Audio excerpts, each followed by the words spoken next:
Hi everybody, I'm Corinne Blackstone and welcome to my craft room. Before we get started, make sure that you've joined my exclusive Facebook group. That way you can post your pictures of your crafts, ask your questions, hang out, and get to know other crafters. I would love to have you over there. We have such a good time. Now today's video, we're going to be learning how to make magnetic bookmarks. These are really fun and a lot easier than you think they are. We're going to be using some magnet sheets, StarCraft printable vinyl, an inkjet printer, and of course our Cricut. Another item you're going to want to make sure that you have is the deep point blade and housing for your Cricut. I'll link everything that we're using down below. Now in today's video, we are going to be using some images that I got from Creative Fabrica under their premium product page. They have some really cool stuff, everything from Frida Kahlo, Stranger Things, and now they've added Smurfs. I will also link below if you want to try a free trial with them. You can get 10 free downloads of anything on their regular site. That way you can see if you like the other things that they offer before committing. You can then sign up for a yearly subscription for just $59.98, which breaks down to $4.99 a month. It's a great deal. You get tons of fonts, tons of images, so be sure to check it out. Again, I'll link everything down below. Make life super easy for you. So let's head over to Design Space and I'm going to show you how to set these up. Whatever we do it just for fun. We're of course going to use Design Space for this, and this is actually a lot easier than it looks. I know it looks super complicated, but I promise you it's not. So the first thing you're going to want to do is upload the image that you want to use. You can use any image that you want to. I'm going to click on Upload Image, and then I've already got my folder open, so I can just drag and drop the design that I want to use. We're going to use this Papa Smurf. He's super cute, super easy to use, and I just love the nostalgia of using a Smurf. So the first thing we're going to do is choose Complex. He's a PNG with a transparent background. Then we're going to go ahead and click Continue. From here, you don't need to do anything. Just click Apply and Continue. Then you want to save him as the print and cut image, which will come up as this solid colored, image. It's got all the colors with it. You don't want to choose the gray one. You want the colored one. Then click Upload. Once it's in your recently uploads, go ahead and select it and add it to the canvas. Now he is going to open very large because he is a really well done image. He's got a good quality, but he's obviously going to be way too big for what we want to use him for. I only want to use him for some bookmarks, so I don't usually like to make them a whole lot bigger than like maybe 3 inches tall. So what I'm going to do is up here at the top under size, I'm just going to change his height to 3 inches, and we'll see about how wide that makes him. I think that's a pretty good width for him. I think that's totally fine. Now we do have the artist signature down here in the bottom, and we are going to leave that on. I don't believe in taking that off. You could if you wanted to, but I'm going to leave it on. Now what I want to do is I want to add a small offset to him so that when I cut it, it's not going to try to cut out all these small pieces like between his legs. It won't try to cut out like really itty bitty sharp corners, and it won't try to cut out the signature on its own. So up at the top, just choose offset, and it might take a second to load. If it does, don't worry, it will load eventually. Now that's a little bit bigger than what I want, so I am going to size it down a bit. But you want to make sure that this little signature part stays connected. I think that looks pretty good, so I'm going to click Apply. Now from here, it's going to go black, which we don't want because we're printing it out. You could make it a color if you want to, but for this, I just want it to be white, so I'm going to change it to white. Now you're not going to be able to see it because it's a print and cut image, and so they don't show you the outline around it. So if you want to see a little bit better what you're working with, down here at the bottom is blank canvas. Then right here in the center, you can choose the color of your canvas, and that's going to help you see when you're working with items that are white. Now I'm going to select both the offset and the Papa Smurf, and I'm going to flatten them. Once I flattened them, I'm going to slide it down a little bit, and I am going to duplicate. Now, when I do this, what I'm going to do is, unlike the first time I made these, if you saw these when I did them on Instagram, I'm going to go ahead and flip him so that they will match up on either side of your book page. So the first thing that I want to do is I'm going to flip him horizontally so that he's mirrored. And then I want to rotate him 180 degrees so that he's upside down. Now, when we fold this over, he is going to match up correctly so that he will kind of match up and be like a sandwich. if that makes sense. It might make better sense once you see it. Now, what I need to do is connect the two images so that we have a little area that we can fold them over the book page. So I'm just going to open up shapes, and you can use a square or rectangle, whatever works for you is fine. Now from here, you can really just kind of use the scaling of your square to create the little area between the Smurfs. Now you can kind of make this as big as you want. You don't have to make it super thick. You can make it a little bit thinner, but you want to leave just a bit of space between the two Smurfs. Like, you don't want them like this. You don't want them touching like that. You want just this little area here where it's going to fold. I don't want to fold right on the image. Now the first thing that I'm going to do is I want to select both of my Smurfs. I just want the Smurfs, and what I'm going to do is go to a line, and I want to center them horizontally. That way they match up perfectly. The next thing I'm going to do is this little rectangle. I'm going to change the color to white, and then I want to right click on it, and I'm going to send it to the back. I want it behind the Smurfs. The next thing I'm going to do is select all three pieces. So you should have 2 Papa Smurfs and 1 rectangle, and then you want to click flatten. Simple as that, you've made the printable part of your bookmark. Now, of course, you can make more, you can do whatever you want. I try not to waste too much material. Like, if I do something like this, I'll print out some like stickers, something like that.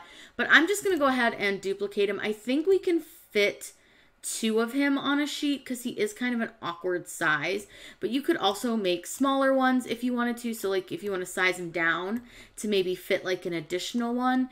And if you want to make sure that it's going to fit on your printable area, you can just click attach after you've selected them, and it will let you know if it's too big. So you can kind of do whatever you need to do if you want to fill space, if you don't want to fill space. It's really very much up to you, but I think I'll go ahead and just make a couple extra just for fun. Now you want to make sure that they're not overlapping. So for example, if I were to set this one here, it's not going to work out great because it's going to cut into this Smurf. So you just want to make sure whatever you do with them, they're not overlapping. Now 3 of them might be too big, but we'll see what happens if we click flatten. Oddly enough, I can fit 3 of them, which is surprising to me, but we're going to just go with it.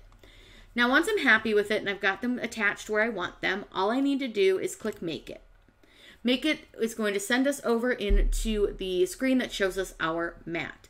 Now we could definitely make these a little bit bigger, fill a little more space, but I'm fine with the way they are. But again, you could make some additional stickers if you wanted to turn them into just regular magnets, whatever you want. So let's go ahead and just add a few little things that we can just turn into regular magnets.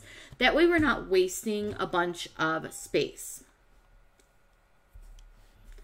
I'm going to go into images, and I'm just going to look for a book and see if I can find a printable image of a book. That way we can use that for our little magnets. We can put those on our fridge or something. What I'm going to do is I'm going to go to operation type, and I want to just choose print then cut. Now it might take a second for your images to load, so just give it a moment. There are lots to choose from, so you can just kind of pick whatever you like, whatever makes you happy, whatever really kind of floats your boat as far as like your book style is concerned. But there's tons to choose from. They've got lots of licensed characters, all sorts of things. But I'm just going to like pick, I don't know, we'll just go with this guy. This looks fine. It looks like it's already set up to cut as a sticker. So we'll just make a couple of these. And these are really fun, especially if you are somebody who sells, because you can make these little extras and just put them in your packaging. So I'm just going to size them down a little bit, and I'm just going to stick it down here. And I'm going to do a Control-C and a Control-V. That's copy and paste. And that's going to allow me to put a few of these down at the bottom. Now keep in mind, you want to just kind of play with them and kind of squeeze them together. And then I'm going to select everybody and attach and see if it's still going to fit on my page. It will. That's great. Super. So now I'm just going to go ahead and click Make It. This way we've used a little bit of that extra space. We could probably still fit a couple more, but it's fine the way it is. I think that will do for what we want to make. It's not a big deal. You could definitely play with it and put some more on there. But now we'll have some little extra magnets. Now from here, all we need to do is click Continue. And this is where we're going to set up our printer options to make sure that we get the best quality print. What you want to do is click Send to Printer, and then you're going to do a couple things over here. The first thing that we're going to do is make sure that we have the correct printer selected. Now for this project, because we don't have any color other than white going out to the edges of our sticker, you can leave the bleed on or turn it off. It's not going to make a difference at all. If you didn't have the offset and let's say his red hat went all the way to the edge of where you were going to cut, you would want to leave that bleed on because it's going to push that color out to the edges of your design. But everything here has that white offset, so we're going to go ahead and just turn it off. The next thing I want to do is where it says use system dialog, I'm going to turn that one on and then click print. Now from here, it's not sending it to your printer because we're using the system dialog printing option. This is going to allow us to choose some settings to make sure that we're going to get the best quality print. So again, make sure you have the correct printer selected that you want to use.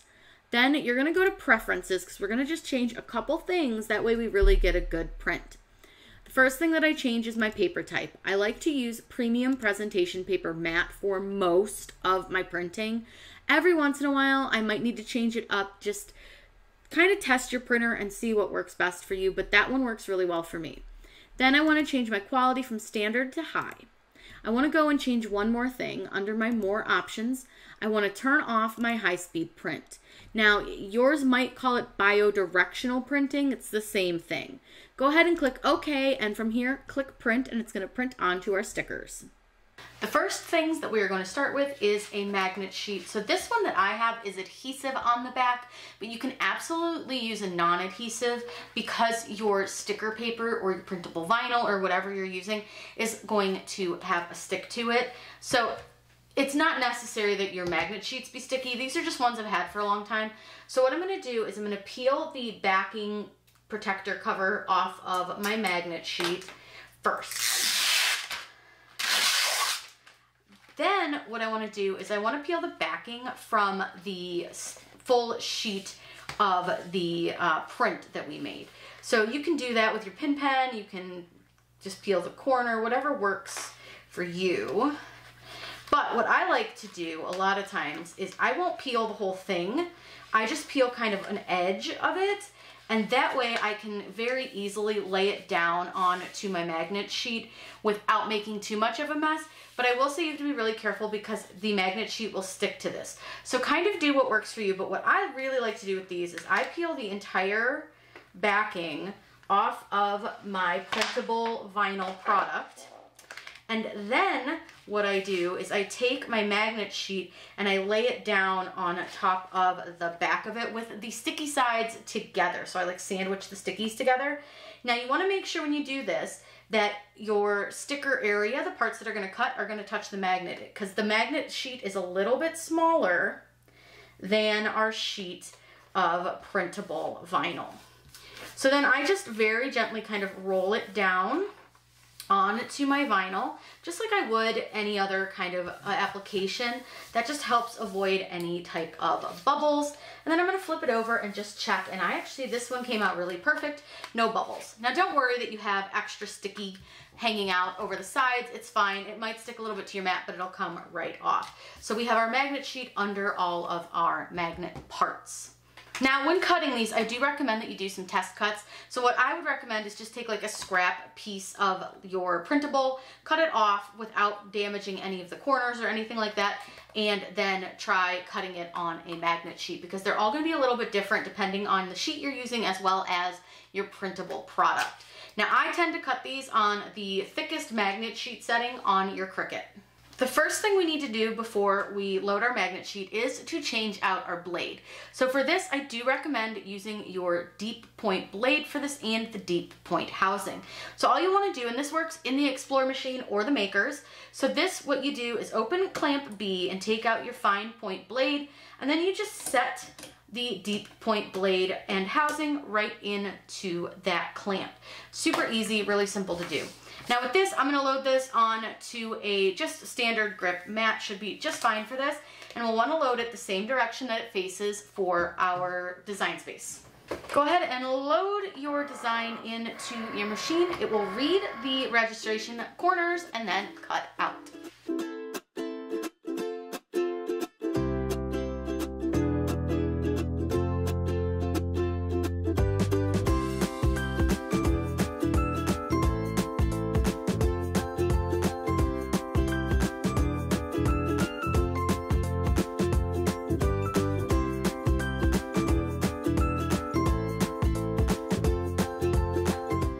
Now before you even consider hitting the unload button, I want you just to double check your cut because you just never know. It's always best to check it and it be cut through than to not check it and it not cut through. So all I do is I peel up a corner and then I just make sure that it cut through that magnet sheet. So you guys can't quite see just yet. But what I'm gonna do is just kind of pull it up. Now I have one that didn't cut great, but I can just pop that out. The magnet sheet sometimes just holds on. So it looks like these cut fantastic. So I'm gonna go ahead and unload this, and I'm gonna go ahead and move my Cricut over to the side, and we can take the magnet sheet off of our mat here. So it looks like it, like I said, it cut really, really nice on that magnet sheet setting. And then we have these little extra magnets. Like I said, do what you want with the extra material. I just thought I'd throw some little tiny book magnet thingies on here, some little designs. And then I'm gonna go ahead and peel off my Papa Smurfs. And I wanna be careful with them because they're kind of long and big. So I just wanna make sure that I don't bend them too much. Now we have these fun little designs. Now I made 2 small ones and a big one. So this one would be great for like a hardcover book or a bigger book. But then these are perfect for little paperback books. And I brought one of my favorites. This is a series, so if you guys want to read this, I'll link to the series down below. It's really good. But all you do is you take your magnet, and I always match up the bottoms first, the first time I do this, and then you just fold them in half and give them just a little crease at the top, and they'll hold really well. Then when you want to hold the place in your book, you peel them apart, and you grab the page that you're reading or where you want to stop. Put your magnet just on the back of your page and then fold it over, and it will hold your page beautifully without damaging your book. If you are a book page folder, go you, but that drives me nuts. So now you have this super easy to find bookmark. And what's great about these is that because they're magnetic, you can always stick them to like a metal surface when you're not using them. These also make really great gifts. You can make these with anything that you want, any image that you want, any design, any colors, whatever you want to do, however you want to do them. And then you can make them big, you can make them little, you can make them super colorful, black and white, however you want to do it. I've made glow-in-the-dark ones, I've made rainbow holographic ones. So there are a lot of fun options and fun ways that you can work with these. Those are really fun. It's just a fun way that you can make your own little magnetic bookmarks. I thought these were just really easy, a fun way to do that. And I'll link everything that I used for this tutorial down below, including the little Smurfs design. So if you're somebody who is into the Smurfs, you can grab these at creativefabrica.com. They have a whole Smurfs collection with lots of different images to choose from. And I'll also link a free trial down below that you can use as well. You can download 10 free downloads. The Smurfs aren't included. Those are a premium item, but there are so many other things that you can download there to make your own fun designs, fun products. If you guys have any questions about this or anything else that we do here on the channel, by all means, let me know in those comments down below. I'm always happy to answer those for you. I hope you guys have a wonderful day. If you have any book suggestions, please leave them down below. I love to read. Like I said, I'll link this one, my favorite series, down below for you. I hope you all have a wonderful day, and as always, happy crafting.